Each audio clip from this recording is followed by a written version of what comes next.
Dear friends, I hope this message finds you well. It's incredible to contemplate that we're just a few days away from the Yom Tov of Shavuos. It feels like just yesterday that we were celebrating the Seder. We began the count of the Omer, the count of Sfira, and now again, just a few days, we kind of reached the top of the mountain, literally and figuratively. We reached the end of that countdown towards Matan Torah. The whole Yitzias Mitzrayim, the entire Exodus, was not an ends. It was a means, ultimately, again, to bring us before HaKadosh Baruch Hu at Mount Sinai, in order for us to be able to makabel, to accept upon ourselves the Torah. And the truth is, when we contemplate the deeper meaning of Shavuos, sometimes it's not so easy to wrap our head around what is it that we're celebrating, right? If you look at the other Yom Tovim, so often they are rooted or anchored in a miracle, right? So on the Yom Tov of Sukkot, we celebrate the fact that for our sojourn in the desert, HaKadosh Baruch Hu went ahead and took care of us through miraculous means, whether again it's referring to actual huts or the clouds of HaKadosh Baruch Hu, the Ananei HaKavod which surrounded us. The Yom Tov of Pesach is clear and obvious. Again, Yitzias Mitzrayim, Exodus, Kriyas Yam, so splitting of the sea. And we come to Shavuos, and it's interesting because we know, what are we celebrating? We're celebrating the reception of the Torah, which is beautiful. But first of all, of course, we'll talk about this in future shiurim. There's no particular mitzvah that we're anchored in. There's no particular religious rite or experience which we're supposed to devote our energies to. So we celebrate the fact that HaKadosh Baruch Hu gave us Torah, which is fantastic. But I think it leads us to contemplate a point that I don't know we spend enough time focusing on, which is, what does Torah do for us? And I know that sounds like a little bit of an arrogant type of question. What does Torah do for us? So, on a most basic level, we know the answer. Torah gives us a system of life. Torah tells us what we should do and what we shouldn't do. And through the mitzvos, and through the averos, and through the mitzvos aseh, the positive commandments, and the los aseh, the prohibitions, we come to understand what the Ratzon HaBorei, what the true wishes of HaKadosh Baruch Hu really are. Mitzvos, averos, mitzvos are an expression of divine intent, and averos are an expression of the things that HaKadosh Baruch Hu despises, that He doesn't want in this world, that He doesn't want for us. So on a most basic level, what we celebrate is that on the Yom Tov of Shavuos, we were given a system for meaningful, holy, and expansive living. But I want to share with you an additional idea that I think sensitizes us to a beautiful component of Torah which often goes overlooked. The Gemara Masech Sota, Daf Yom, we just finished Sota not so long ago. So on Daf Mem Vav Beis, page 46b, the Gemara was actually talking about the concept of Egla Arufa. Egla Arufa is the decapitated calf. We know the halacha.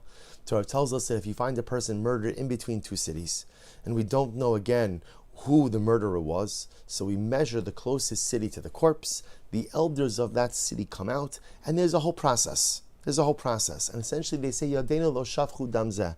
Our hands have not spilled this blood. And it's such a strange declaration. The Gemara says, I don't understand.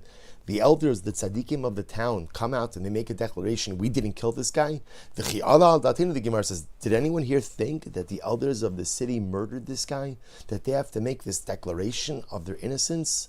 Rather, the Gemara says something absolutely amazing. The Gemara says, what they're saying is, we didn't see him and allow him to leave the city without levia, without accompaniment. In other words, why was this guy alone? Why was he alone? What happened over here? How could it be that a Yid, that a Jew, comes to a community and people don't say hello, and people don't say Shalom Aleichem, and people don't reach out, and people don't get invite him for a meal, or that when he's leaving the city, how could it be that he leaves unattended and there's no one there to walk him out? So the elders say, we didn't see this person. Because had we seen him, we would have escorted him. Had we seen him, we would have been melava him. And the Gemara then goes into a discussion about the importance of livui, the importance of accompanying your guests when they leave your home. And it's not just a guest, it's also a Rebbe is supposed to accompany his Talmud. A Talmud, the student, is supposed to accompany his Rebbe. There's a mitzvah, there's a concept that when someone is taking leave of you, that you walk along with them. And the Gemara actually says that if a person walks unaccompanied, there's culpability both on the traveler for walking unaccompanied and potentially subjecting himself to danger, and there's culpability on the part of the host or the community for allowing this individual to go ahead and walk unaccompanied. Incredible, incredible. And the Gemara expresses this in so many different ways. The importance of the chesed, the malava of escorting another person. The Gemara says, so what happens in a case where a person doesn't have someone to accompany him? It can happen. You can imagine you have a situation like this. The guy's traveling alone. Maybe there's no one in the city. He comes in, he goes out. What do you do if there's no one to accompany you? So the Gemara says, if a person is traveling and he has no one to accompany him, ya'asok b'Torah. What should he do? He should learn. And there's ya'asok, do something, engage in Torah a little bit. Shneimar, the Gemara goes ahead and quotes a pasuk. So fascinating. If you have no one to accompany you, no one to escort you, but you can't travel alone. So how do I do this? I'm not allowed to travel alone because I subject myself to danger, but there's no one to accompany me. Rabbi Shimon Levi says there's always someone to accompany you, and that's Torah. Torah is your best friend. Torah is your levia. Torah is your accompaniment. Torah is the entity. Torah is the beloved life partner who never leaves you alone. And dear friends, I think here the Gemara is teaching us about the profundity and the power of Torah. Torah is not just simply a system of do's and don'ts. Torah is not just simply something that tells you, do this mitzvah, avoid this avera. Yes, that is the utilitarian and I'll call it explicit or revealed parts, but on a deeper level, Torah is my best friend in the world. Torah is my yedid nefesh. Torah is my soul companion. Torah is that thing that even when everyone else in the world leaves me, Torah is always here with me. Like David HaMelech writes, Ki avi v'imi azavuni. Sometimes my father and my mother, they leave me. V'Hashem yasvini. Hashem collects me. What does it mean Hashem collects me? Of course, it could be referring to a relationship with Hashem, but what it also refers to is your Torah. When a Jew learns Torah, that becomes part of who and what you are. And no matter what else happens in life, that Torah is always accompanying you throughout your journey. You could lose your relationships for a variety of different reasons. You could certainly lose your possessions. You could lose your title. You could lose your status. But the one thing that is always yours, which accompanies you throughout life, is your Torah. As Rabbi Yeshua ben Levi says, Hamahalich baderech ve'eno levia. Sometimes I'm walking down the road of life and I feel like there's no one and nothing to accompany me. Sometimes in life I feel all alone.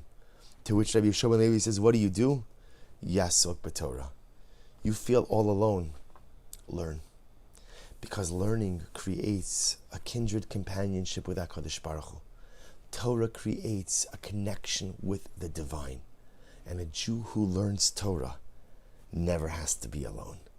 This, dear friends, is the power of the Torah Kedosha. And this is the essence of the Yom Tov of Shavuos. Not only did Hashem give us a manual for successful living, but He also gave us the antidote to life loneliness. Life could take everything from you. Life could take all of your accompaniment, all of your levia. But the one thing that is always yours to accompany you throughout the journey of life is your Torah. That's what Hashem gave us on Shavuos. The ability to never be alone. The ability to always have company. The ability to always feel the embrace of a beloved, warm friend. And His name is Torah. May we zochem Yeretz Hashem to maximize our opportunities to come close to our friend, to feel its warm embrace, to never again feel the loneliness of life. This is what we celebrate on Shavuos, and Yeretz Hashem may we zocha to celebrate it each and every day.